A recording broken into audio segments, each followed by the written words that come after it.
दोस्तों, मुसलमानों के वक्फ के संबंध में देशवासियों के लिए ये संवाद है। मेरा नाम अफजल अमानुल्लाह है और मैं एक रिटायर्ड सरकारी पदाधिकारी हूँ। आपका मैं केवल 15-20 मिनट लूँगा और 5 बिंदु बताऊँगा जिससे आप लोगों को स्पष्ट हो जाएगा कि ये जो हंगामा वक्फ संशोधन बिल के संबंध में हो रहा है वो बिना सर पैर का है। देखिए, हिंदुओं का धार्मिक न्यास, दान और एंडाउमेंट जो होता है उसके लिए अलग अलग राज्यों में एक्ट बने हुए हैं। जैसे Tamil Nadu Hindu religious and charitable endowment act हुआ, Andhra Pradesh charitable and Hindu religious institution and endowment act हुआ, Telangana charitable and Hindu religious institution and endowment act हुआ, Orissa Hindu religious endowment act हुआ, Bihar Hindu religious trust act हुआ और सिखों के लिए सिख गुरुद्वारा एक्ट हुआ। इसी तरह भाइयों, मुसलमानों के लिए वक्फ एक्ट है, तो हिंदुओं के लिए, सिखों के लिए, मुसलमानों के लिए अलग अलग एक्ट है। और ये अलग अलग एक्ट हिंदू अपना करते हैं, सिख अपना करते हैं, मुसलमान अपना चलाते हैं। हालांकि मुसलमान वक्फ में सारा बोर्ड जो बनता है, सारा काउंसिल बनता है, वो सरकार बनाती है, लेकिन फिर भी उसमें मुसलमान रहते हैं अभी तक।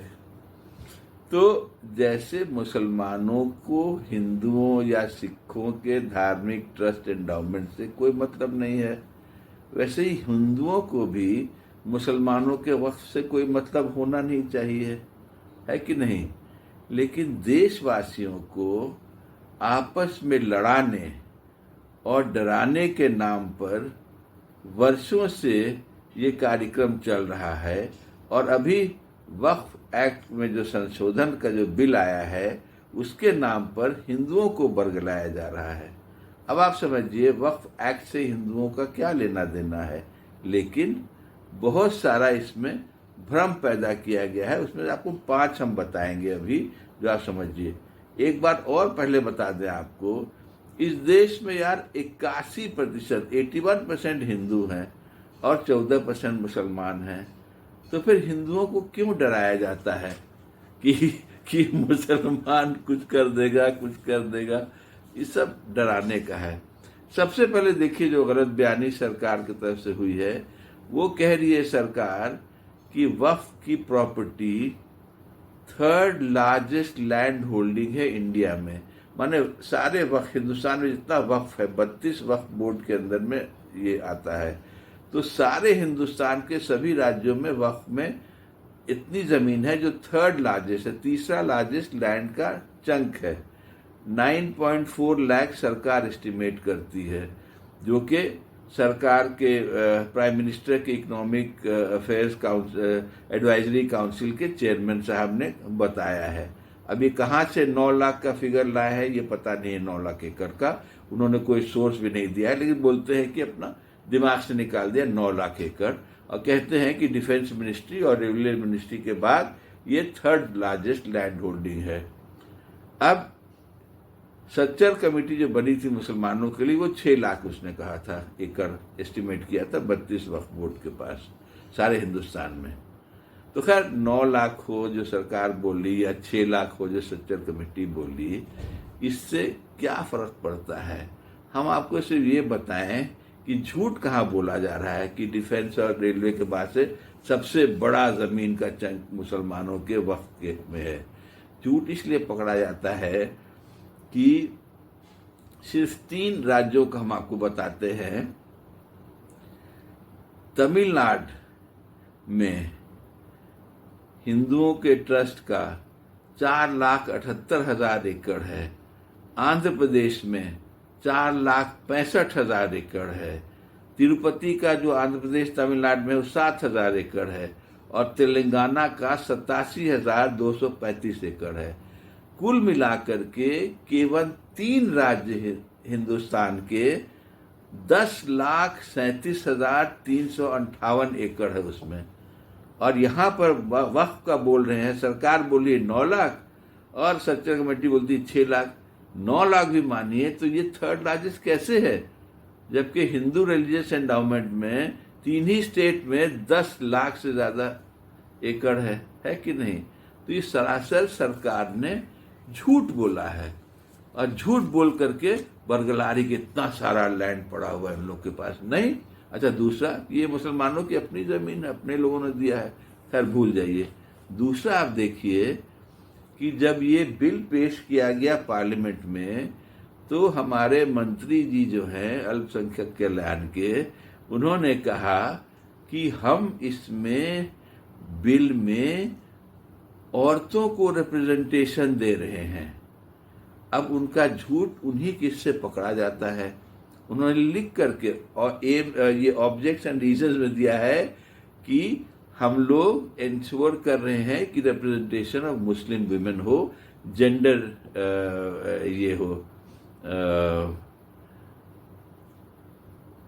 तो एक्ट को अगर आप देखिएगा, ये एक्ट है, एक्ट ही में 10 साल से ऑलरेडी 2 मुस्लिम विमेन का प्रावधान है, और मंत्री जी झूठ बोल रहे हैं कि इस बिल में वो नया प्रोविजन कर रहे हैं।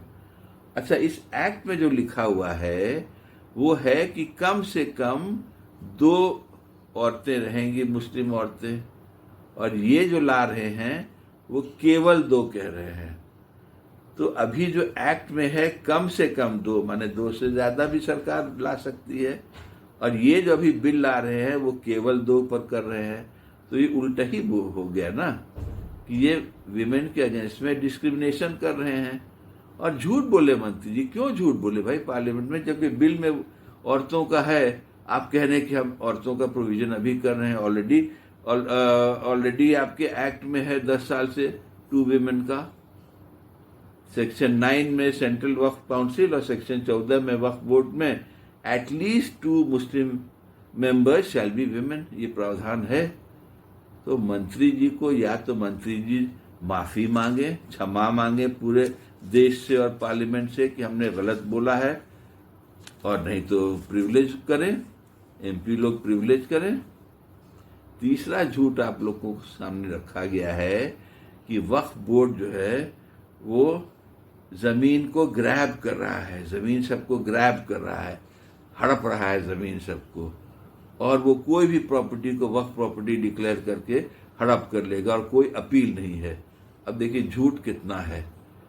सबसे पहले कि सर्वे होता है वक्फ प्रॉपर्टी का, सर्वे कमिश्नर सरकार का होता है, सरकारी पदाधिकारी होता है, सरकार उसको तनख्वाह देती है, और वो नियम के अनुसार से सर्वे करता है।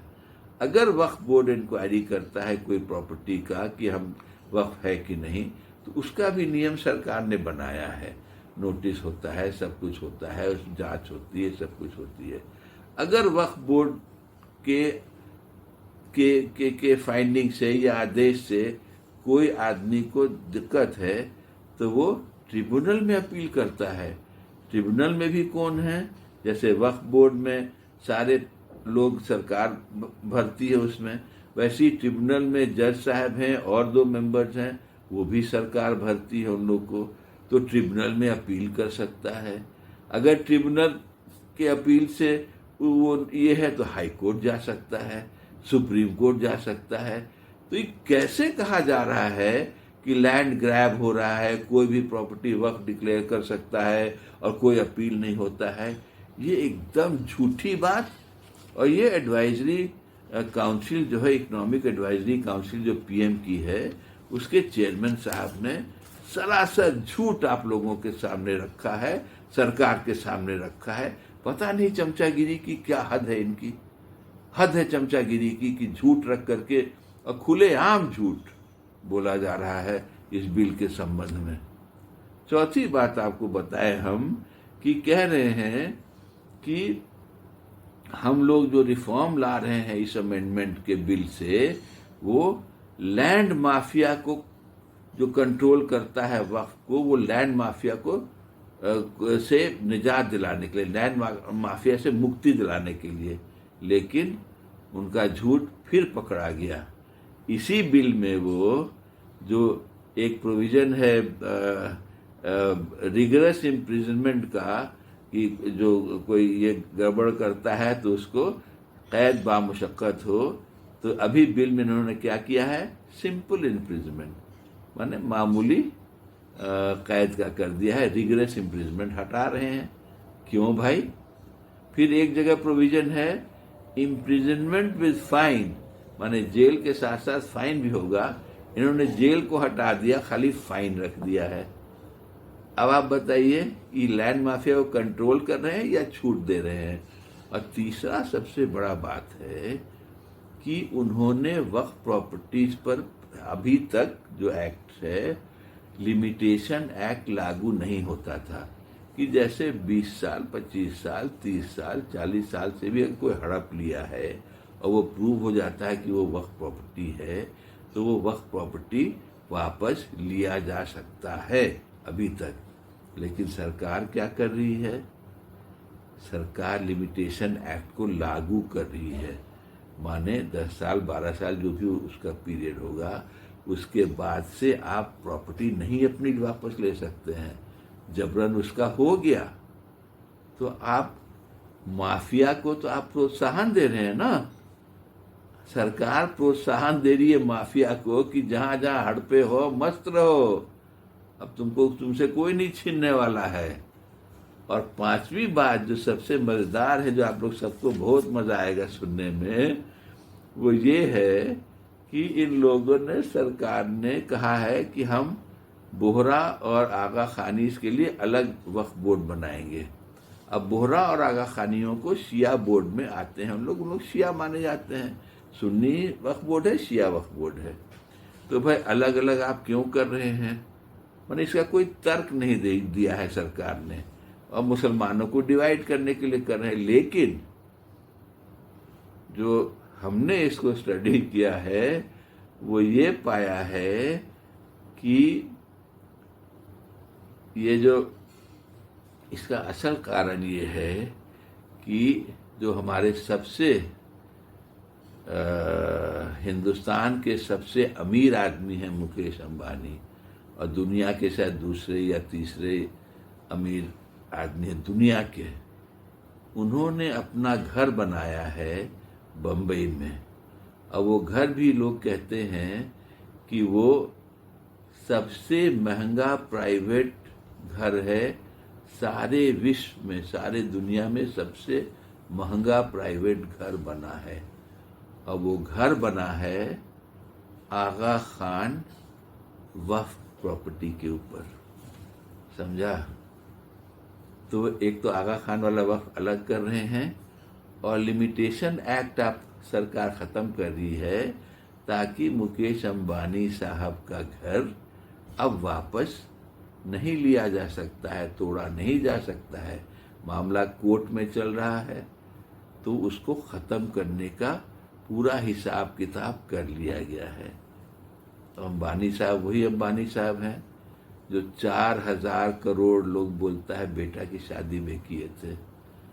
अगर इसमें से 2000 करोड़ भी गरीबों को देते तो हर गरीब को 1-2 लाख रुपया मिल जाता। 4000 करोड़ बेटा की शादी में, पुण्य भी लोग देता, लोग दुआ देता बेटा बहू को। नहीं, पैसा है, ज़बरदस्ती करना है, लुटाना भी है और लूटना भी है, और सरकार उसमें उनको हेल्प कर रही है। अब आप ही सोचिए कि आपको बरगलाया जा रहा है, हिंदू मुसलमान किया जा रहा है, जबकि हिंदुओं को कोई मतलब नहीं है वक्फ से, जैसे मुसलमानों को कोई मतलब नहीं है हिंदू ट्रस्ट से या जिससे। हर तरह का झूठ बोला जा रहा है, और खुलेआम डंके की चोट पर झूठ बोला जा रहा है, लिख के झूठ बोला जा रहा है, पार्लियामेंट में झूठ बोला जा रहा है।